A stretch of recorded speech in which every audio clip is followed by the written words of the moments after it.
Bacaan dari surat Rasul Paulus kepada jemaat di Galatia. Saudara-saudara, aku heran bahwa kalian begitu cepat berbalik dari Allah yang telah memanggil kalian oleh kasih karunia Kristus dan mengikuti suatu Injil lain yang sebenarnya bukan Injil. Hanya ada orang-orang yang mengacaukan kalian dan yang bermaksud memutarbalikkan Injil Kristus. Tetapi seandainya kami sendiri ataupun seorang malaikat dari surga mewartakan kepada kalian suatu Injil yang berbeda dengan Injil yang telah kami beritakan kepadamu, terkutuklah dia. Seperti yang telah kami katakan dahulu, sekarang kukatakan sekali lagi, jikalau ada orang yang memberitakan kepadamu suatu Injil yang berbeda dengan apa yang telah kalian terima, terkutuklah dia. Jadi bagaimana sekarang? Adakah aku mencari kesukaan manusia atau kesukaan Allah? Adakah aku mencoba berkenan kepada manusia?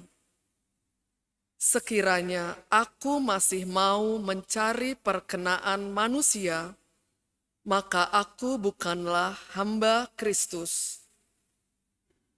Sebab aku menegaskan kepadamu, saudara-saudaraku, bahwa Injil yang kuberitakan itu bukanlah Injil manusia, karena aku menerimanya bukan dari manusia, dan bukan pula manusia yang mengajarkannya kepadaku, tetapi aku menerimanya oleh pernyataan Yesus Kristus. Demikianlah sabda Tuhan.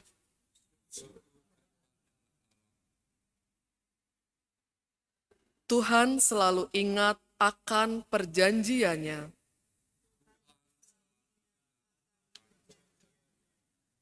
Aku bersyukur kepada Tuhan dengan segenap hati dalam lingkungan orang-orang benar dan di tengah jemaat. Besarlah perbuatan-perbuatan Tuhan, layak diselidiki oleh semua orang yang menyukainya.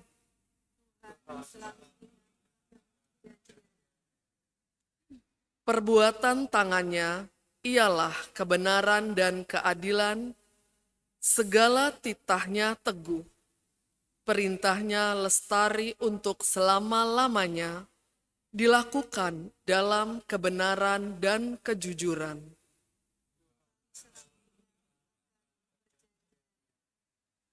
Ia memberikan kebebasan kepada umatnya. Ia menetapkan perjanjian untuk selama-lamanya. Dia akan disanjung sepanjang masa.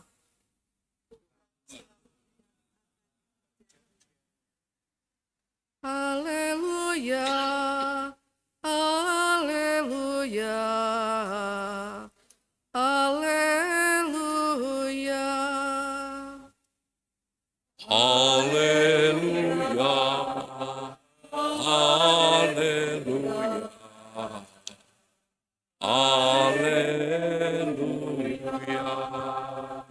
Perintah baru kuberikan kepadamu, sabda Tuhan, yaitu supaya kamu saling mengasihi, sama seperti aku telah mengasihi kamu.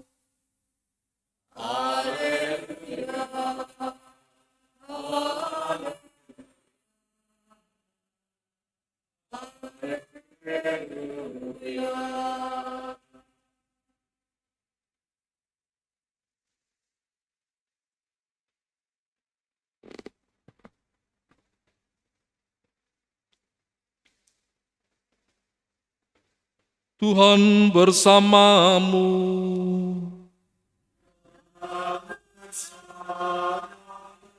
Inilah Injil suci menurut Lukas.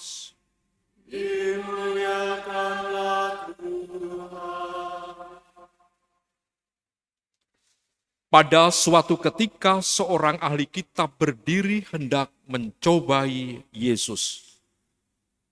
Guru, apakah yang harus aku lakukan untuk memperoleh hidup yang kekal?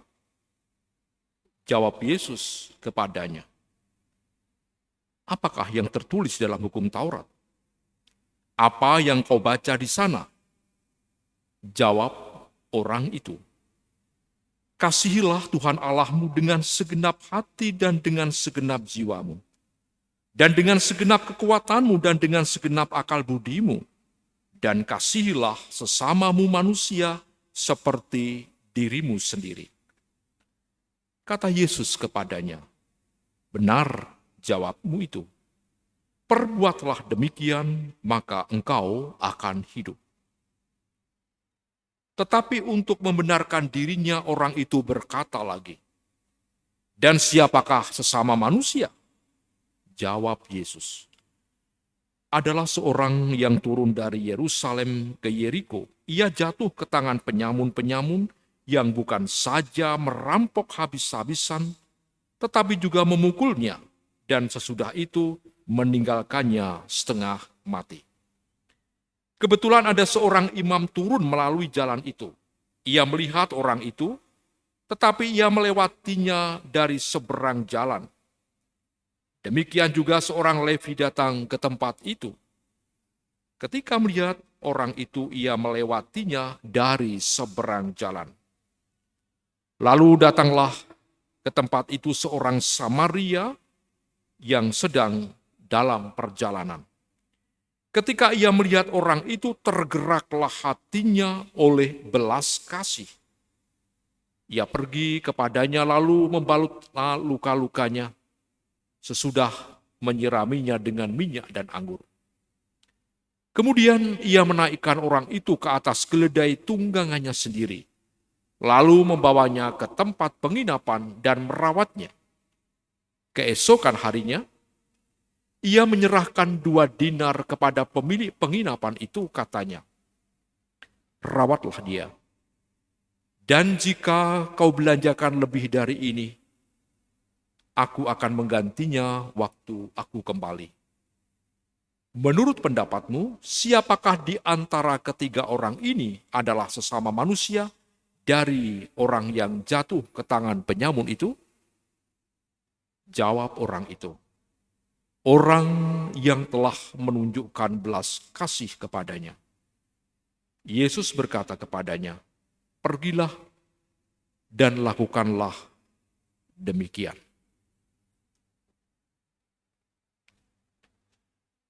Demikianlah sabda Tuhan.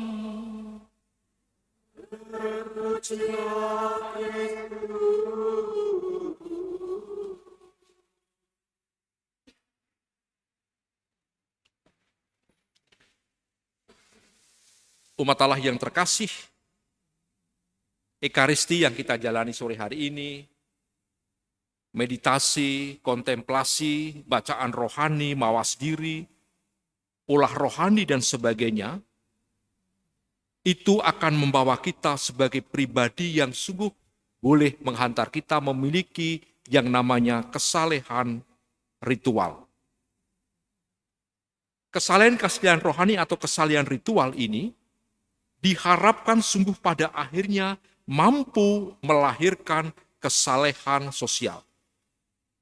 Semakin kita mampu mengalami sentuhan, berkat, bimbingan, penerangan, penyertaan Tuhan dalam kehidupan, semakin secara pribadi kita mampu mengalami belas kasih-Nya yang begitu nyata, membebaskan, menguatkan, dan menyembuhkan, maka kita akan gampang mudah untuk berbelas kasih kepada yang lain.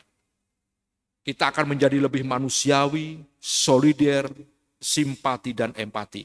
Dan bahkan gampang mudah merasakan bahwa duka, derita, harapan, kecemasan, kepiluan mereka adalah juga duka, derita, harapan, kecemasan, dan kepiluan diri kita.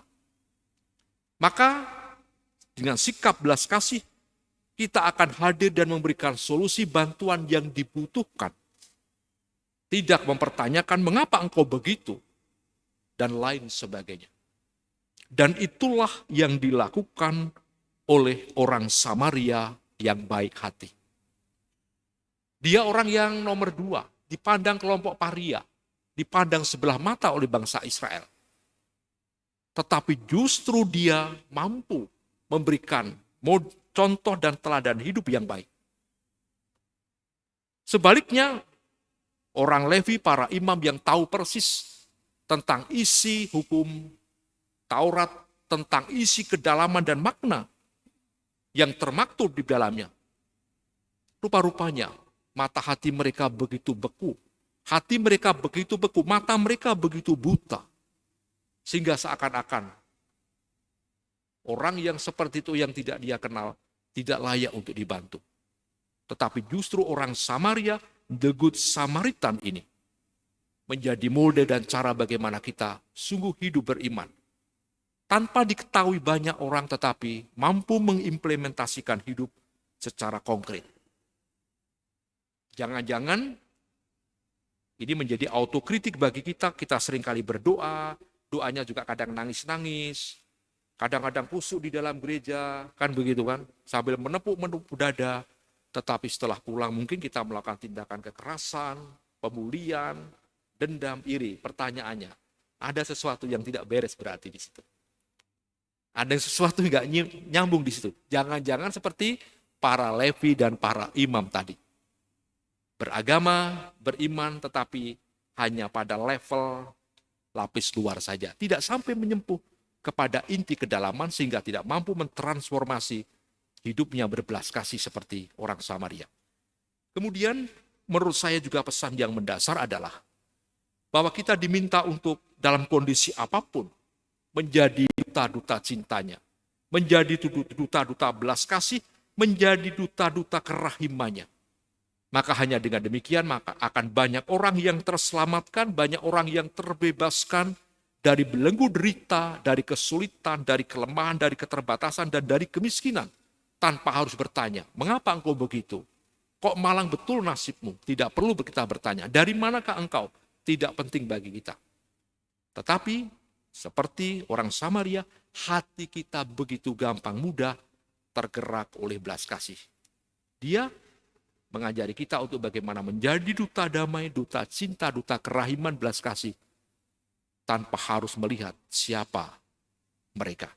Lalu pesan yang terakhir, seperti orang Samaria, mari kita mampu menjadi saudara dan sesama bagi yang lain. Tanpa melihat apa agamanya, tanpa melihat apa sukunya, tanpa melihat dari mana komunitasnya.